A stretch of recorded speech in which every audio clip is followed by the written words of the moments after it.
Hello and welcome to the Maxi-Geek show for Friday, March 25th. This is episode number 11.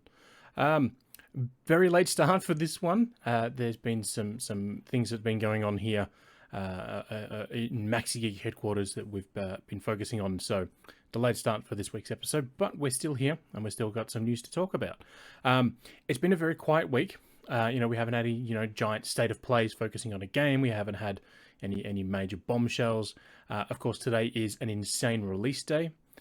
We have Ghostwire Tokyo out for PlayStation 5 and PC.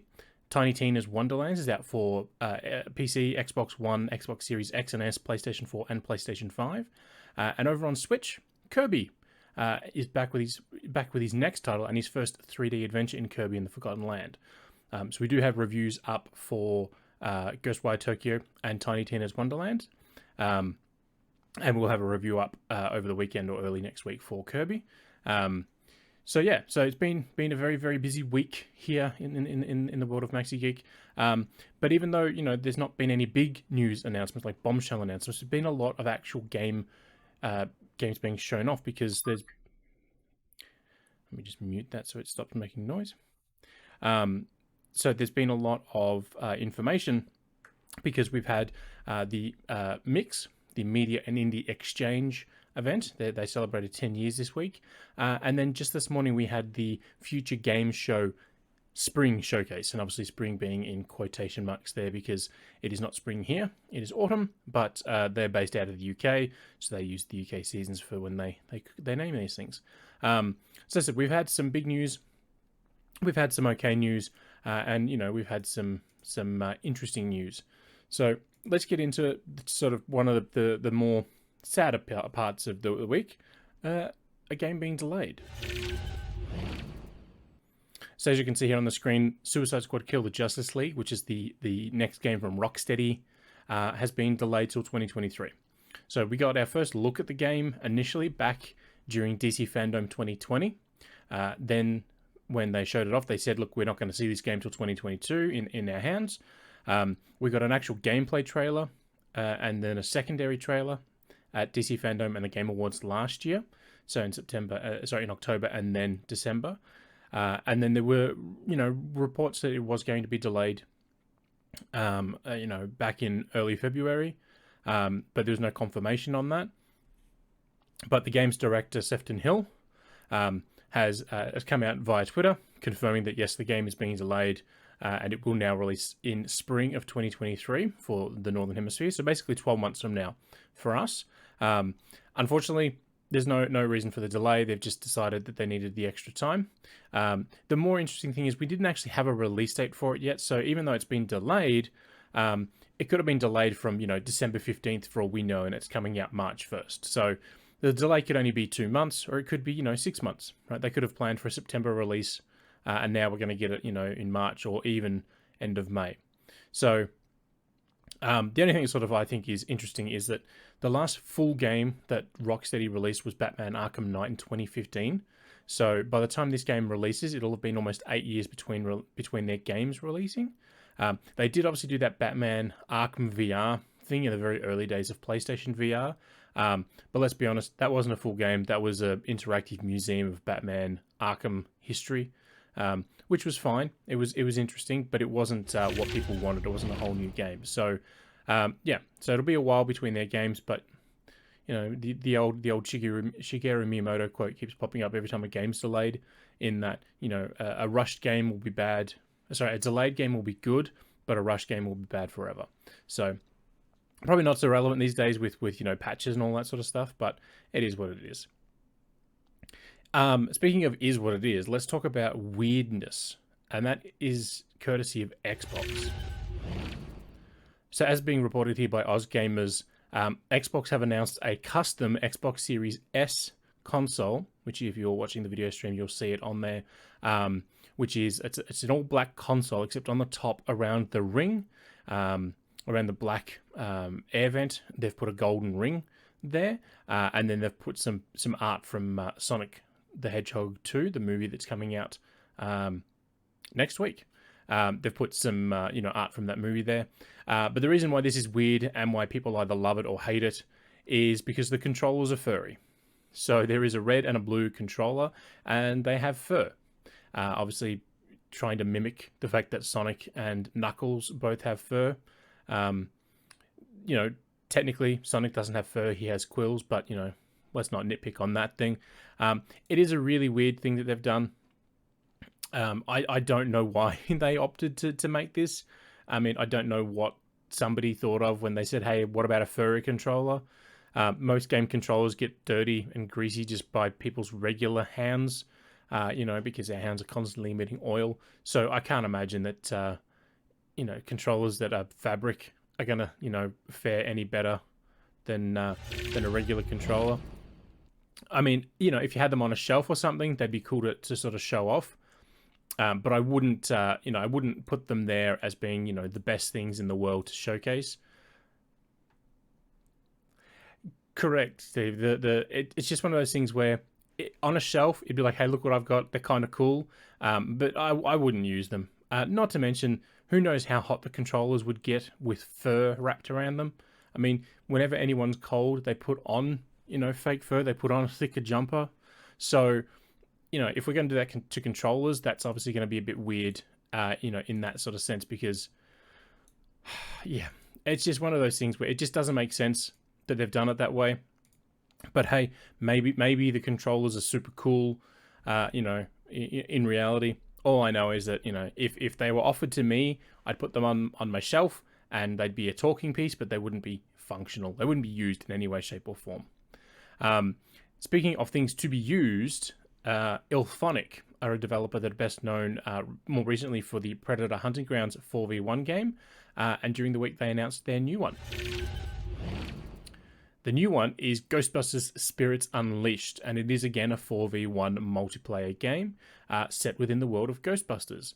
So what makes this one very different, let me pop this trailer on here while we talk. What makes this one very different is that you can suit up as a Ghostbuster, and with 3 other friends go through various locations, try to capture the ghost and all that. But you can also then become the ghost. So you can actually elect to be the ghost, possess items, summon other specters and spirits to cause mischief and mayhem, and try, everything you can to get away from the Ghostbusters. So Ernie Hudson, who plays Winston in Winston Zedmore, who we saw already in the trailer, he is the owner of the Ghostbusters Firehouse. If you've seen the more recent Ghostbusters Afterlife movie, that is how that sort of ends, with the Ecto-1 returning to New York. He is there overseeing, this new generation of Ghostbusters doing what they need to do. And as we're seeing now in the trailer, Ray's Occult Bookshop is where Ray Stans, Dan Aykroyd's character, works. And that's where you'll be able to go to a bunch, look through the sort of history of the Ghostbusters movies, and, the in-game lore. So, again, it is a 4v1. So these games tend not to do that well publicly, because there is a reliance on the fact that you need 5 players. It's not that you can just do 4 players and then have the AI do the ghost, because that's just a regular game. You can still do things like that, but the big thing with this is that it does need to have more, players in order to make it fun. We saw this years and years ago with Evolve. That didn't do so well because there was a requirement to have 5 players. And the person who was the monster back then were either owned out the gate by the humans, or if they managed to survive long enough to evolve, they would decimate. It wasn't really balanced that well. And Turtle Rock Studios, the developers behind that game, obviously just released Back 4 Blood last year. Same exact premise, 4 humans, 1 monster sort of thing. So that wasn't the exact premise, but it's, teaming up with 4 players against it. So this one could be very cool. Predator Hunting Ground released for PC and PlayStation 4 was its only thing, whereas this one's coming to PC, PlayStation, and Xbox, so PS4, PS5, Series X and S, and Xbox One. And they do say that there will be crossplay. So that means that if as long as you've got the game, you should be able to find somebody to team up with and play, and enjoy the fun. How all this shapes out, honestly, it's going to be one of those things where we really don't know. As I said, these games tend not to do that well. they have a small following, but because of the requirement of 5 players, they're very hard to sort of find people for. You know, Ghost Recon, Call of Duty, things like that, you can squad up with 2 people in AI and it's not so bad. Or you can have 4 people and, you know, you have a better experience. But, you know, the game balances better. You know, those games balance pretty well if you don't have a full squad. Whereas these 4v1s sort of really require all the spots to be filled by humans. So, again, it is what it is. Hopefully this does well. It has a, you know, an interesting license behind it, so we just have to wait and see for that one. Speaking of things we have to wait and see for, we have to wait and see about PAX Australia, because tickets are on sale now for the show. So this is obviously the 3rd year in a row where they've tried to put the show on. The last 2 years they tried and then had to say no. 2021 they did attempt it. They started selling tickets and then they realized it wasn't going to be safe, so they abandoned it. So this will be the first in-person show in 3 years, the last one being in 2019. So individual day tickets are $65 for either Friday, Saturday, or Sunday, or you can get a 3-day pass for $170, saving yourself $15. It's not really a big saving, but it is a saving. We don't know anything about what's going to be there. We don't know any exhibitors. We don't know the keynote speaker. We don't know panels, none of that sort of stuff yet. So you're sort of buying in on the hope that the show goes ahead. But, you know, with the pandemic pretty much sort of covered with vaccinations, and, you know, cases sort of, you know, dropping pretty consistently, you know, there's a fair chance that this will go ahead as expected. In which case, if it does, you know, it'll be the 2nd weekend of October 7 to 9, down in Melbourne, at the exhibition centre there. And it does actually anchor the Melbourne International Games Week. So there'll be a bunch of panels and events in the days leading up to PAX Australia, where, you know, if you're coming in to learn about video games, you can actually attend these things and meet developers and ask questions and all that sort of stuff. So that schedule hasn't been released yet either, so there'll be more information on that as we get closer to it. But the fact that tickets are on sale is a good sign. Again, they did go on sale last year and the show was cancelled in person, but they didn't even go on sale in 2020. So, you know, to sort of put that in perspective, tickets generally go on sale sort of early in the year, so they know sort of what to expect. Around this time 2 years ago was when the pandemic sort of kicked into full gear and everyone was thrown into lockdown. So, you know, they knew then the show wasn't going to happen. Last year they were hopeful, and then it was about 6 weeks later they said, no, we're not going to do it. This time they've said, yeah, pretty much we're going to do it. So again, we have to wait and see if it's going to go ahead. I don't think it will be cancelled. I think, you know, with the mandatory vaccinations required for events, you know, with the space available in the convention center, I think they'll have things spaced out, you know, better than they do in years past. And as you're saying, Steve, in the chat there, that, you know, any step forward is a positive one. So yeah, it should be pretty good in the long run. All right, we're going to talk now about indies. Indies are a very, very big part of the gaming scene because they make up some of the best games around. And that is where the mix comes in. So the mix is what is you know, that's its sort of acronym, but the full thing is the Media Indie Exchange. So so the I is indie and the X is exchange. What this is it's generally been running alongside of E3, where they will have you know, they'll rent out a convention, not convention center, they'll rent out a hotel space or, you know, meeting space, and they invite indie developers. Now these are the folks that have, you know, budgets of $10,000 to make their game, right? So they can't afford $25,000, $30,000, $40,000, $50,000 for a booth space at E3.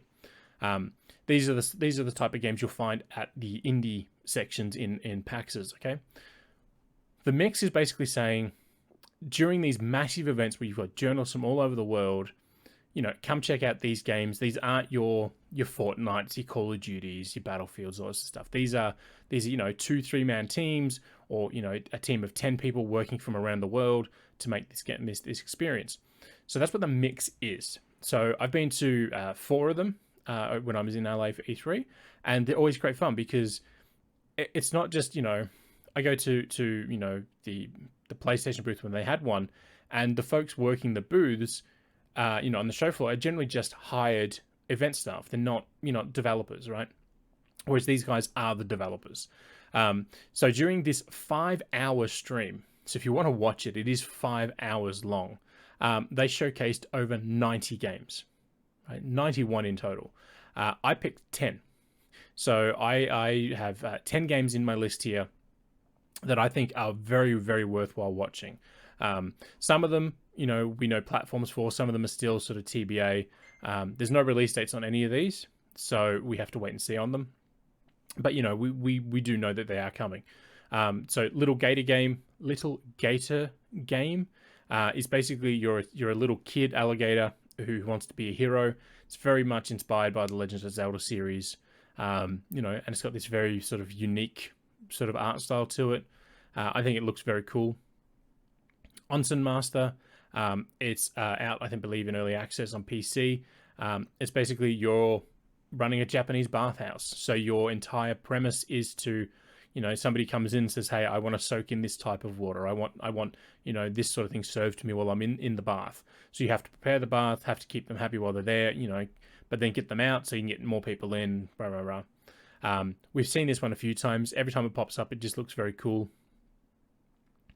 Freshly Frosted isn't one that I was aware of before the event, but it's a puzzler. So let me just pop the trailer on here. It's just one of those sort of puzzle games, right? So you're making conveyor belts to get the donuts from one side, of the factory to the other, but they have to be prepared. They have to be treated. They have to be glazed. They have to have sprinkles on them. So it's not a matter of you just making a pathway from the start to the end. You've got to cover all your bases. So you can see here they're building all these little conveyor belts to sort of direct where everything goes. The donuts come out, they get frosted, they get sprinkles, they get all the bits and pieces, right? So this is what the game is all about. I think it's going to be one of those ones where it could be a very, very sort of, cathartic experience because it doesn't require a lot of, you're not constantly changing, constantly doing things. But, it's one of those things where it just looks like it'll be a fun, simple game. Harmony's Odyssey is coming to Switch and PC. It's just another sort of 3D adventure game. Let me just jump in a bit to the trailer because this one took a bit to get into. But it's just a nice sort of 3D adventure game, sort of like the old school Banjo-Kazooies and Mario 64s. So I don't think there's anything wrong with that style of game. I think some of those are great fun. This trailer was obviously highlighting the co-op features that the game is going to offer. But yeah, so, you're a witch in this world of monsters and all sorts of things. So I think it's very charming looking. And that's why it made my list. I can never pronounce this one. Diluvian Winds is a management game, basically where the waters are rising, and you're a lighthouse keeper, and people keep coming to your island to say, "Hey, you live up high because you operate a lighthouse. Can we stay on your land?" So let me just sort of jump ahead. This is a bit of a gameplay section here. So people have to build. Let me get off this guy's face. They have to build, sort of places for them to sort of live and work. But you might have two people come at the same time and you've only got space for one of them, but one of them might have the ability to make more land or build up higher, whereas the other one might be able to grow food. So you've sort of got to weigh the benefits and the pros and cons about who you would have, and is it a short-term gain or a long-term plan to sort of pick one over the other. That one is coming to PC. No date for it yet. Another PC one that I think it looks very, very cool is Kaiju Wars. So this is basically a turn-based game like Final Fantasy Tactics, but the entire experience is based around kaijus. So Godzilla, Mothra, things like that. You're basically you're trying to stop the kaiju. So you have to build up sort of facilities around to sort of keep them contained while you send in the military to try and take them out. But as you can see here, this particular kaiju has an ability called Tail Swipe. Does a lot of damage in the area. So once the damage is done, you've then got to try and restore balance and keep things going and try and take them out. So I think for a sort of a modern take on a tactics game, it could be very cool. There is a demo available now on PC through Steam, so if it does interest you, you can go ahead and grab that. I think it looks very, very cool. It could be one of those games where it's very shallow. Some tactics games are that way because it's based on the map you're playing on, where the challenge and the variety comes in, but the actual mechanics themselves aren't that different. But yeah, the whole premise about, it's not you versus another army or you versus, the flood or, sort of tower defense. It's, kaijus. And everyone loves a good kaiju battle. So that's sort of one there as well.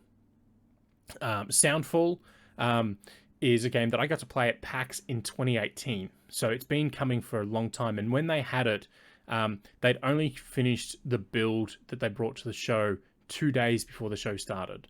So it was an extremely early build. It was not even alpha. It was a pre-alpha build. So that shows you how very early in development that was. Soundfall is it's best sort of described as a twin stick a twin stick sort of adventure game, and it's sort of the reason why this is the very first game I ever saw that was it's one of those to the beat games, which just seems to be a big trend at the moment. But it's sort of more like a Diablo style to the beat. So your attacks, you can attack whenever you want, but if you attack on the beat to the song that's playing, you do more damage. But the reason why it's sort of important is that, you've got the length of the song to get through the procedurally generated world. So that's the thing, because this predates Crypt of the Necrodancer. So that's how sort of early on. But even still, the big thing with this one again, as I said, is that as you're playing, as you load into the stage, the song starts to play, and you've got to get to the end of it before the song ends. If you fail to do that, it's you fail the mission. So as you can see in the video, it very has this sort of Diablo style gameplay. But again, to the music, and the music itself, which I've muted obviously for here. But the music itself it's sort of all original, not techno, but some heavy beats and all that sort of stuff. So if you're looking for AC/DC or Justin Bieber, you're not going to find it. But the music that they've shown off over the years has been fantastic, and I can't wait to sort of see and learn more of it. So that's another one to look forward to. Another one we got to look at was Blossom Tales 2, The Minotaur Prince. So Blossom Tales was a very, very early sort of Switch success story, where it's basically just The Legend of Zelda, but, different character. Blossom Tales 2 is taking that same premise and taking it even further. But the big thing with this is it does play out a bit like The Princess Bride, in that the grandpa, which we can see on the screen, is narrating the story as you make it happen. So you're playing as Blossom, learning a particular story, and then, it'll cut back to the grandpa explaining to Blossom and her brother the story that you're actually making happen. So it's a little, catch-22, but yeah, it's very interesting. Again, it's classic sort of old school Zelda in its sort of gameplay, and obviously the visuals are a bit more enhanced than those games. But I think it looks very cool. It's a very charming looking experience. I did enjoy the first game, so I'm looking forward to this one as well. There's two more in this list. So another one that's coming to all the platforms is called Cell. So it's written XEL, but it's just pronounced as Cell, sort of like XL, but without the X in there. So let me just again mute this one while I play it. So the big thing with this one is that you've landed on this planet. You don't have any access to any weapons or tools. You've sort of got to scrounge up some sort of way to defend yourself. And as you start to explore, you start to discover more of these things.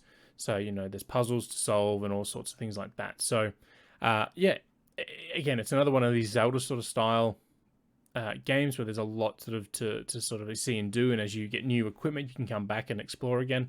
I just think it looks very cool. You do end up with a little robot helper, which you can sort of see floating around, red there. So yeah, again, another one of those little cool sort of games. And then the final one. Now this one is very different. So if you consider the rest of the ones above it, they're all very cute, very colorful. Silt is the exact opposite of that. Silt is very dark. It's very, sort of monotone in its colors. So let me play the trailer for this one. Because silt is essentially always in black and white. The general thing is that the oceans have flooded the planet, and you wake up as someone. You have amnesia essentially. Your entire purpose is to find out what's going on, and all you can do is swim around. So in the trailer that they showed off during the mix, as you're exploring, you come across this tree that has these sort of bird-like creatures living in it, and you got to remember this is all underwater. So you can't go around the tree because it's a very big tree. So in order to sort of get through it, you need to sort of help that bird thing out. I don't know what you would call that thing. So the only place you can go is down, but as you go further down, you lose light. So the further you go down, the darker things get, which is why you have a headlamp. The problem is in the darker waters, there are a lot of dangers. One of them is leeches, which we'll see here on the screen in just a second. Leeches will attach to you. One leech will hurt you a lot, but if you get too many leeches on you, you will take significant damage and you will die. So I think the trailer quality is a little too low. Let me up that. So with the leeches, they are scared off. There you go, see them on the screen there. They're scared off by light because they live in the depths of the ocean. So if you have light on them, they'll stay away from you. But the moment you sort of turn your back on them, they'll come back after you. What makes this one interesting is that there is, there's a creature further on in the trailer that will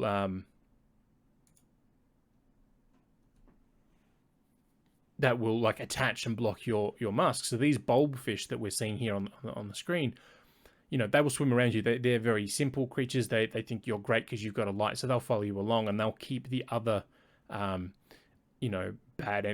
guys away from you. So this is going to be one of those ones where you need to sort of explore a lot more to discover what's going on. I think it could be very, very cool. It could also be very, very creepy, depending on how much you like dark atmospheric sort of solo adventure games. So they're the 10 games that I picked from the 90 that they showed during the 5-hour stream, that I think are very cool. There are others in there that we've seen before. So we got to see looks at, I had the list in my head. Let me just bring it up because I did have it.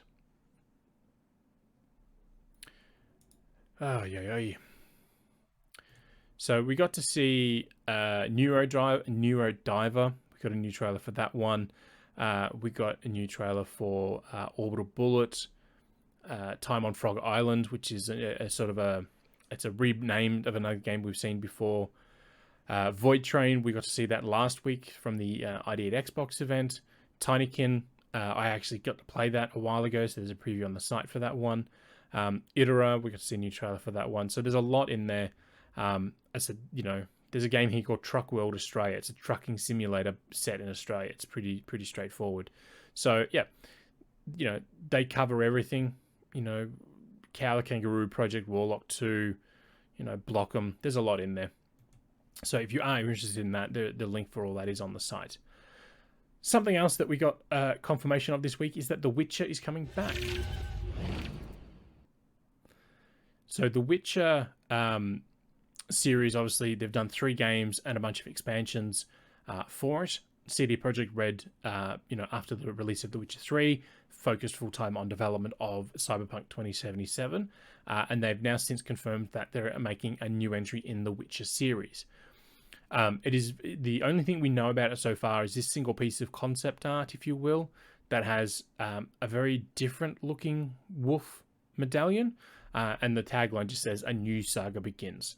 So we know that they're now moving it from off their own engine. So Witcher 3 and and Cyberpunk 2077 were both built on the Red engine, which is what the internally made engine was called.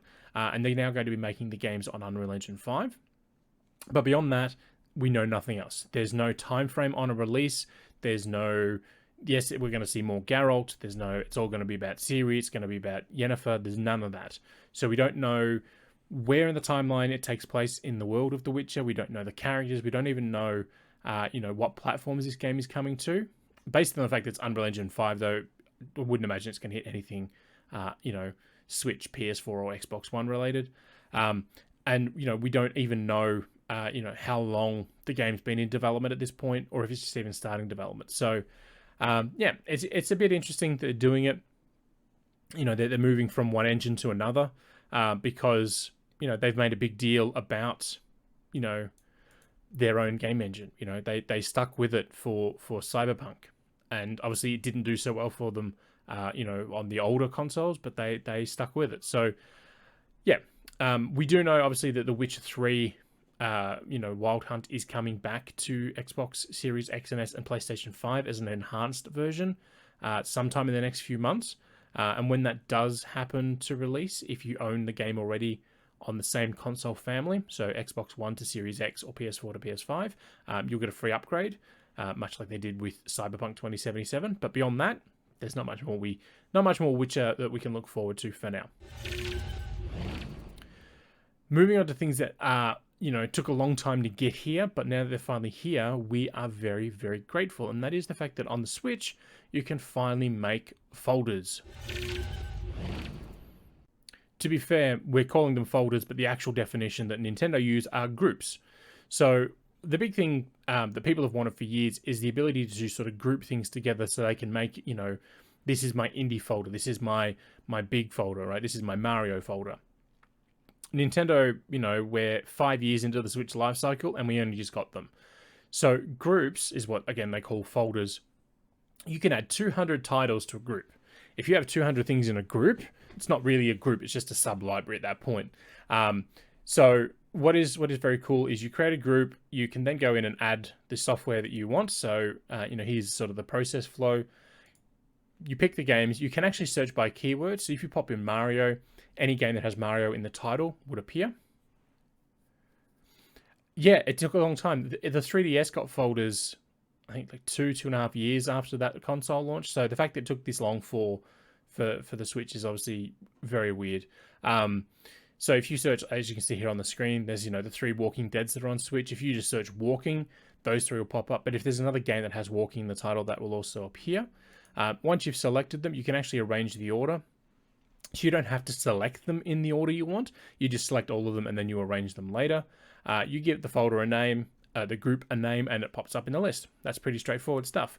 The only thing that's really weird about this is that the groups can only be accessed from the all software screen. So you can't pin, so as you see here on the screen, I've got a Borderlands group, a Final Fantasy group, and so on. I can't pin that Borderlands group to my home screen, right? So I can't have, I've been playing Mario Kart 8 a bit lately because they just released DLC for it. So I can't have Mario Kart as my most recent thing and then my Borderlands folder, right? It doesn't work that way. If I want to see my groups, I've got to go to the all software, then press L to open up the groups. That's a bit weird, in all honesty, because it's like the big thing with these is that, I want to have access to my Borderlands. I want to have access to my Nintendo Switch Online apps, at the very top of everything. I don't want to have to keep, bringing them back. Don't have to keep going to menus and searching for them. So the groups is very, very welcome. I just wish you could just press L on the main Switch screen and bring them up from that point as well. Additionally, the update for this also brought the ability to, see that you're adjusting the volume on your Bluetooth headphones, because, last year they put Bluetooth headphone support on Switch. What is interesting is previously, you couldn't see if you were increasing or lowering the volume. Obviously, you would be able to tell, but you couldn't actually see that. So they've added some support there. So you can see here on this screenshot, it just says I had my Surface earbuds, which are these things here. That was the ones I had on for when I took the screenshot. And as you can see, it tells you what Bluetooth device it was. And you can see the volume change. So 2 sort of very welcome additions. But, again, it wouldn't be a Nintendo update if they didn't do it in a very weird way. Which, again, it's Nintendo, so we really need to expect it at this point. Right. So the last sort of big news for the day that we're going to go through is the Future Game Show. So the Future Games Show is it's kind of like an independent E3 broadcast, if you will, done by Games Radar. So in the past, when they were doing these, they were part of sort of the Tuesday broadcast or the Monday broadcast from E3, where it would be the PC Game Show, and then this would lead on straight after it. The one this morning had 53 games shown off. Some of them were just sort of shoved into montages, which honestly sucks. It's the worst way to sort of display a game. It's basically saying, oh, here's all these games that we have. Here's like 8, you get to see a minute's worth of footage across 8 games. It's not really worth it. I've gone through and I've grouped everything into what's out now, what's being dated for release, and what's yet to come out, and also what's coming to early access. So we'll just run through the out nows because these are the sort of the big ones. We've got Instruments of Destruction, which is basically a demolition, sort of not a simulator, but basically, you get to knock things down a lot. That's out on PC now. Lumote launched today for all platforms, so Switch, Xbox One, PC, PS4, PS5, and Xbox Series X and S. It's a very, very cute looking puzzler. It's a lot of bioluminescent stuff. You're in the ocean. It's just one of those things that looks very, very cool. If you're into puzzle games, this is one to look for. Imp of the Sun also launched today. It's very much sort of an Ori and the Will of the Wisps sort of inspired game. It's got that sort of visual style for its looks. Let me see if I can pop in the trailer there. And it's based on Peruvian culture. So the fire imp that you sort of play as, is based off Peruvian mythology. So it is one of those things that is very, unique in that sense. How it all plays out, I don't know. I haven't had a chance to give it a go yet. But I did see it last year. It sort of popped up on my feed then. And I did sort of make note of it because it does look very, very cool. And as you can see, it's out now for all of them. Expedition Zero, there's a Z in front of that, is out now for PC. Let me turn that off. That's the live action trailer. So it's a survival game. I honestly don't know too much more about it, but it's a horror survival game. So, even just that sort of key out there looks very different because, you can see something Luke in the background, cracked mask. We'll have to wait and see on that one. Itera, also out today for PC.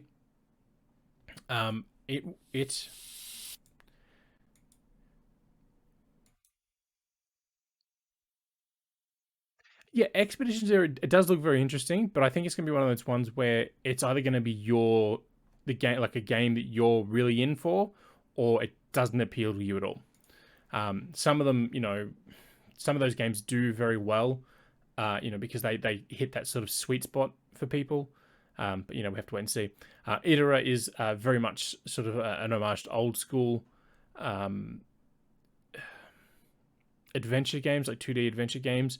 The one that I can sort of reference it to more recently is The Messenger from Sabotage Studios. Excuse me. It's got that very similar, design ethos where it's like embracing the modern but harkening back to times of old. So yeah, looks very, very cool. That's out now for PC. Norco is a point-and-click adventure game. It technically launched yesterday for PC, but it was showcased in the Future Games Show. It's sort of a point-and-click adventure where it's based in sort of a futuristic dystopian world. I'll be honest, I've sort of fallen away from point-and-clicks. Monkey Island is near and dear to my heart, but I don't play many others other than that one. So yeah, it looks very cool. Moving on to the ones that are dated for release. So these are the ones we have an actual physical date for.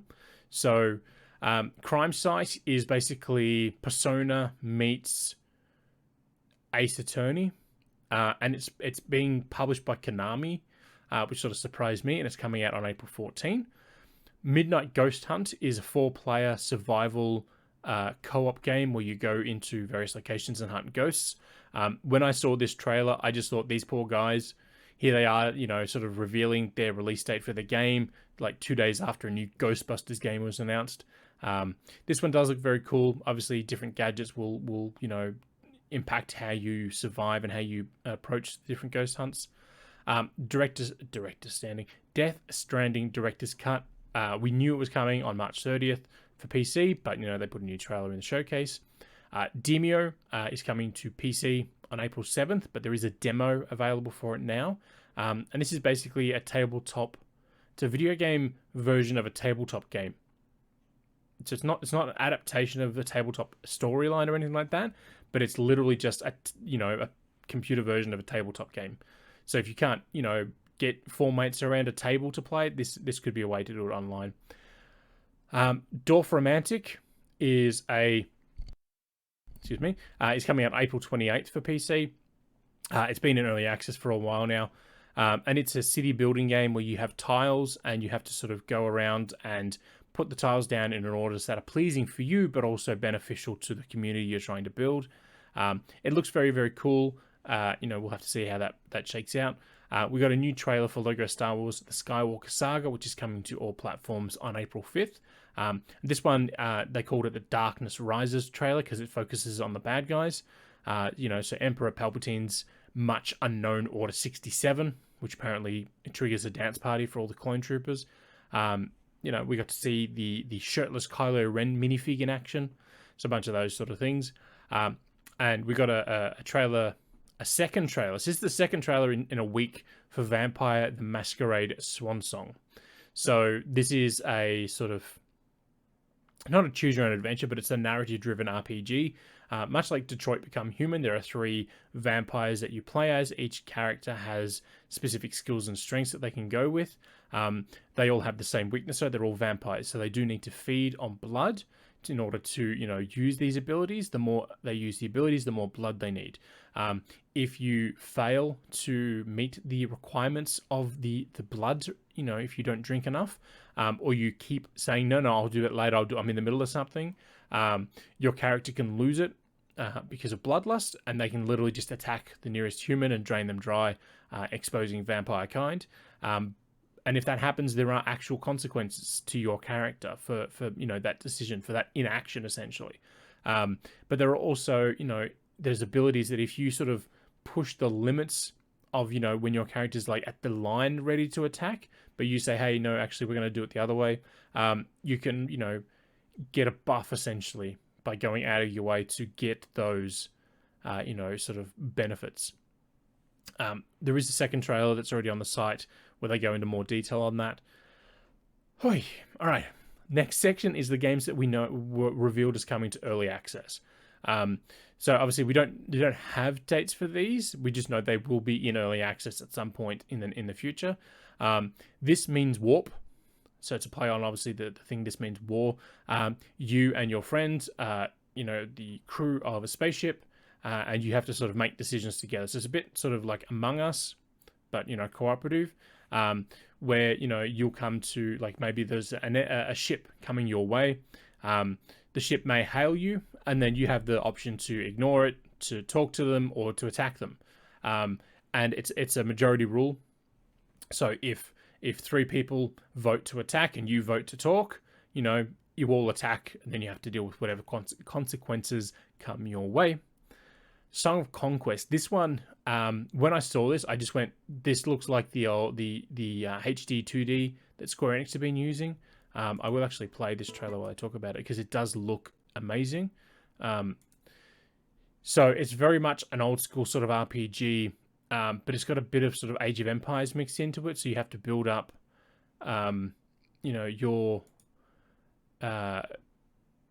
your reputation, you build up your city, and as you make these decisions to add in new facilities, that will allow you to grow in certain ways. But like Age of Empires, you're not the only sort of civilization around, so others will come and attack you. So yeah, I think this one looks really, really cool. It's one of those ones where I'm sort of more enamored by the art style than I am the actual gameplay, because I'm not a big fan of these sort of turn-based tactical games.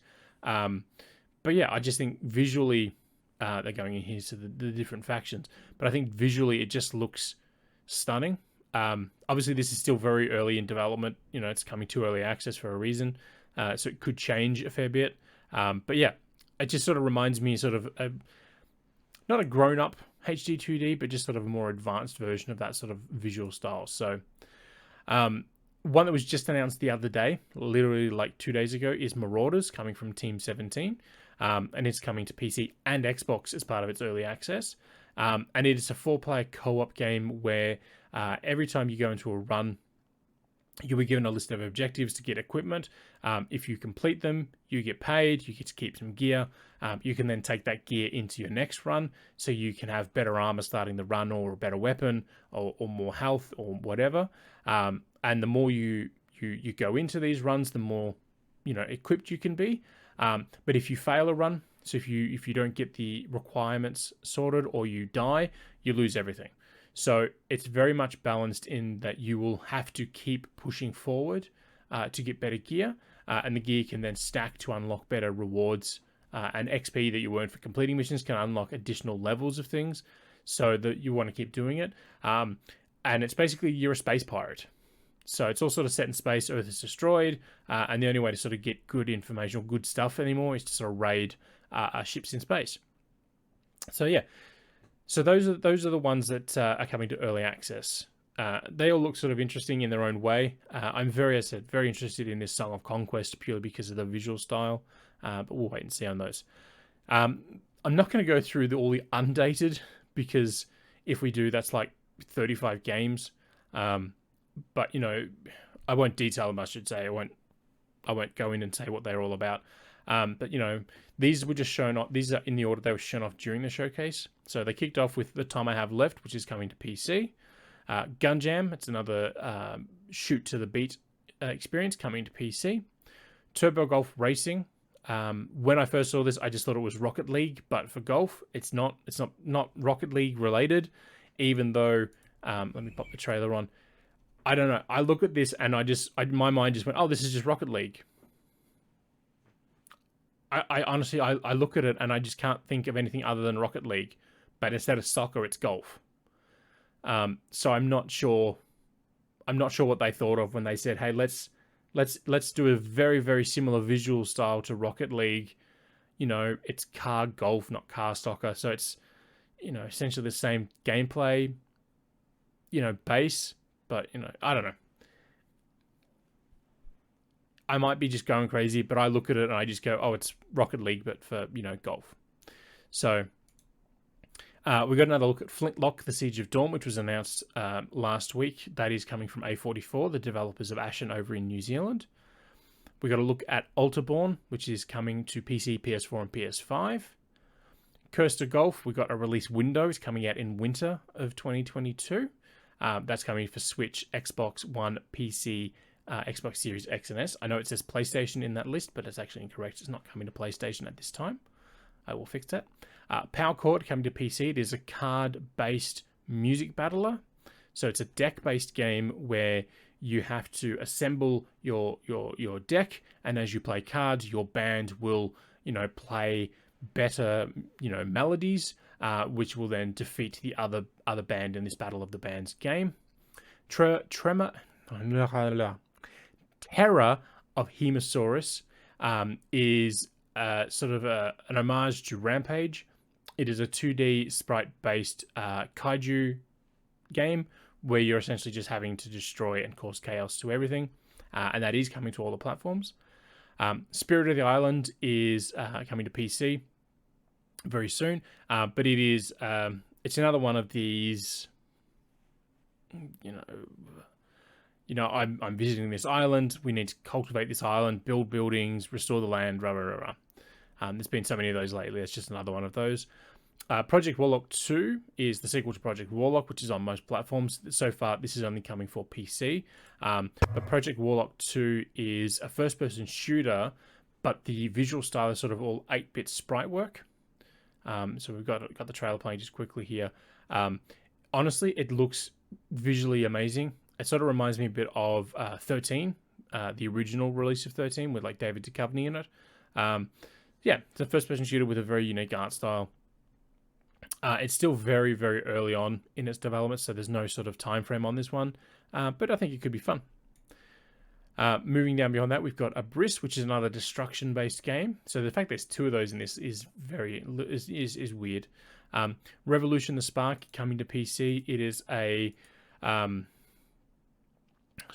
a turn-based tactical game where, as the name implies, a single spark can ignite the revolution. So the actions that you take will shape how the revolution progresses. Helvetii 2 is sort of an old school sort of RPG-ish. It reminds me like Muramasa the Demon Blade from Vanillaware. So it's 2D side scroller, weapons. It's got that sort of visual style to it. This one's coming to Switch and PC. Sengoku Dynasty. I'm not entirely sure what this one's supposed to be. The trailer didn't really show anything off. Cool. At first I thought it was going to be like a SimCity game, but set in feudal Japan. So when I saw this, I went, oh, it's Samurai City, play on samurai, and SimCity. But yeah, I don't know. I honestly don't know what it's for because they didn't show anything off. They just announced the game. We have to wait and see on that one. Deliver Us Mars is the next title from the folks that made Deliver Us the Moon. That's coming to all but Switch sometime in the future.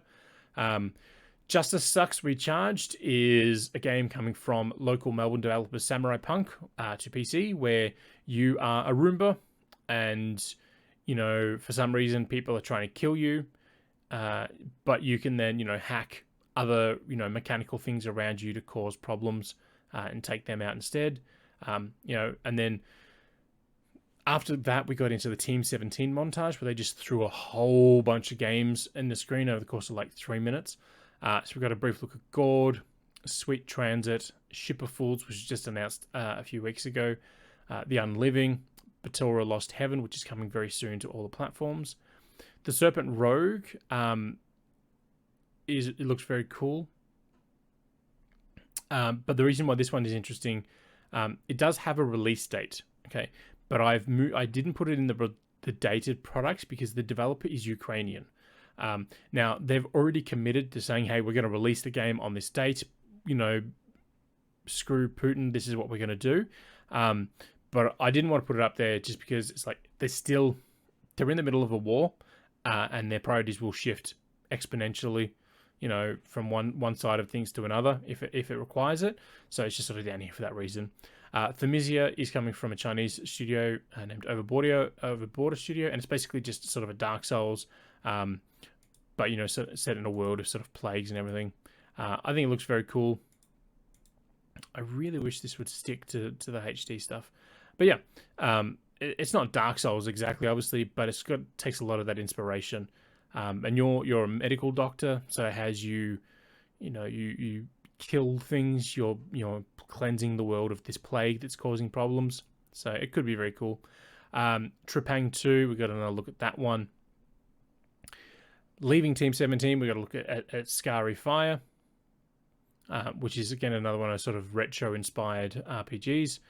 Food Truck Empire, it's literally a food truck simulator essentially. We got another look at Mythbusters the game, which is kind of weird, but sure. Then Evil Wizard, Arcade Paradise. Arcade Paradise is interesting because it's, a game that contains a whole bunch of smaller games. The Cycle Frontier, it's a PvEVP title. So you can it's basically Icarus. You can drop in to this world to scavenge supplies, but you have to deal with all the stuff from nature, but then there are other human players that will be dropping in as well. And you can team up with them if you want to go for the better loot, or you have to watch out for them trying to shoot you in the back and steal what you might have already collected. It does look very interesting.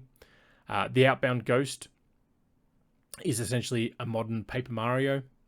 So it has this very, very cool, art style to it. All the characters move like paper. The trailer even says at one point it's very paper inspired. It's literally a paper RPG adventure. So you are dead. You live in a town full of ghosts, but there are things that even the ghosts, have to deal with. So, that looks very, very cool. Forever Skies, I saw this. well, sorry about that one. I saw this and my mind just went straight to this is Subnautica, but instead of about being below the ocean, it's above the planet. So Earth is ruined. You know, you go back down to Earth in your airship, and then you have to sort of, you know, land at places that go down, scavenge for supplies, all that sort of stuff. And I said, it literally just makes me feel like it's Subnautica, but, you know, set around, you know, you living in the sky and descending to the planet rather than living on a planet and descending into the ocean. Alaskan Truck Simulator. It's a truck simulator game set in Alaska. Not sure there's anything more that needs to be said about that one.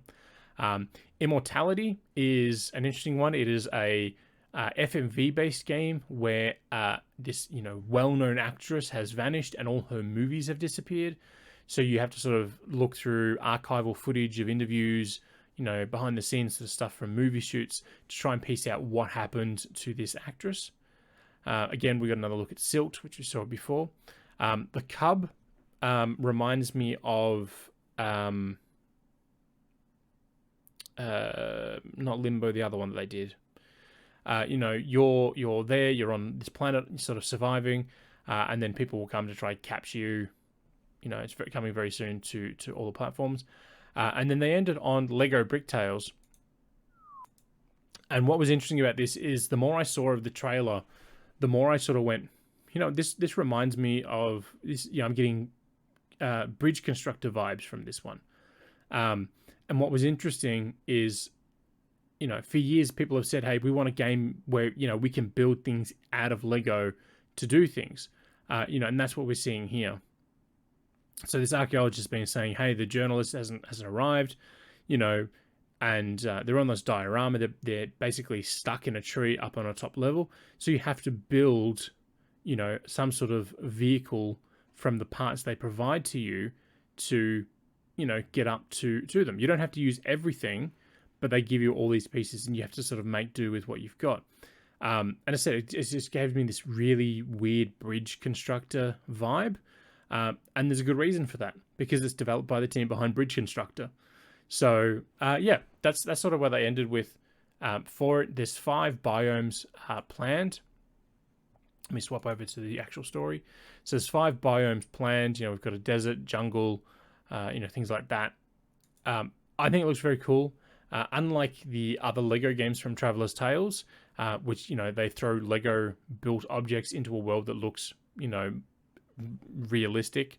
Everything here is built out of Lego. There's very Lego worlds in its approach, but, you know, looks like it's very focused. But that's sort of everything for the week. As I said, it wasn't a big news week. There wasn't a lot going on, but, you know, there was still a fair bit of information around. In terms of reviews since the last episode, you know, we got reviews out for. Just trying to look at the dates here. So we got Ghostwire Tokyo review up, Tiny Tina's Wonderland, and the Far Cry 6 DLC, The Vanishing. You know, which are all available now. As I said, we'll have a review for Kirby up in the next couple of days. But there'll be more reviews. There's a couple of hardware reviews coming, and there's also some TV show reviews coming starting next week as well. So yeah, there's a lot going on for us over here at Maxi-Geek. Again, we are powered by Rig Gaming, which is what I'm wearing here. Yes, Babylon's Fall, the online game developed by Platinum for Square Enix, is coming. That review should be around in the next couple of days as well. As that's an online-based experience, you know, we need to take our time reviewing that one because, you know, it's not a story we can just power through it. This one requires you to, you know, grind a bit and do all sorts of stuff. And unfortunately, as an online game, they haven't had the strongest of launches, but that'll be around soon. But yeah, so as I was saying, we are powered by Rig Gaming. This is the lovely headset that I'm wearing, is one of theirs. I own 7 Rig headsets because they are the comfiest headsets around. I can wear this for hours and not even notice that I still have it on because it's so light, and the battery life is just so good. That wraps up this episode. Again, I do apologize for the lateness of it. As I said, we were sort of you know, sidetracked with other things today, and it did take us a while to get through that. We'll be back on Tuesday for the next episode of our Games Bond stream. We are playing through more Everything or Nothing from the GameCube era. That's a James Bond game, which is why we're calling it Games Bond. And then we're back next Friday with the next installment of the Maxi-Geek show. Both those streams will begin at 7 p.m. Australian Eastern Daylight Time. The week after that, they'll begin at 7 p.m. Australian Eastern Standard Time because, the daylight savings period will be over for Australia back in between. So, yeah, we'll see you again at 7 p.m. on Tuesday for more James Bond goodness. And until then, happy gaming.